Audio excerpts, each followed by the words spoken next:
Antusiasme warga Kecamatan Cisolok, Kabupaten Sukabumi dalam menyukseskan Pilkada 2024 sangat tinggi. Hal tersebut terbukti dalam membludaknya jumlah pendaftar untuk menjadi petugas pengawas setempat pemungutan suara (PTPS) dalam pelaksanaan Pilkada Serentak 2024, Rabu 16 Oktober 2024. Anggota Panwascam Kodim P3S Bidang Penanganan Pelanggaran dan Penyelesaian Sengketa, Sweta Pakih menjelaskan, Panwascam Cisolok membuka pendaftaran untuk 118 PTPS sesuai jumlah TPS di Kecamatan Cisolok. Namun jumlah pendaftar jauh melebihi kebutuhan, yakni mencapai 250 orang pendaftar. Sedangkan peserta yang lolos seleksi hanya berjumlah 150 orang. Pendaftaran PTPS dibuka sejak 12 hingga 28 September 2024 dengan perpanjangan pendaftaran selama 10 hari. Terhitung mulai tanggal 29 September hingga 10 Oktober 2024. Selanjutnya untuk tes wawancara akan dimulai pada 12 Oktober dan dijadwalkan selesai selama 3 hari dari 13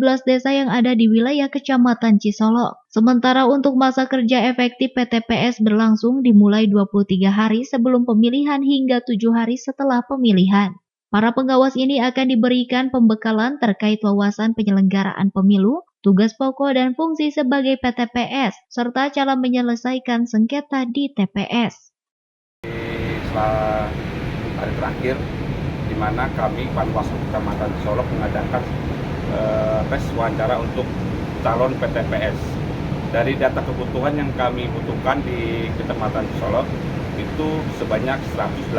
Adapun yang daftar ke Kecamatan Cisolok itu adalah 150 dan pada hari ini, hari ketiga itu ada 54 pendaftar. Jadi di hari ketiga itu ada 54 pendaftar yang melaksanakan tes wawancara. Dari Kecamatan Cisolok, Kabupaten Sukabumi, Indra Sopian, Tim Liputan MGS TV melaporkan.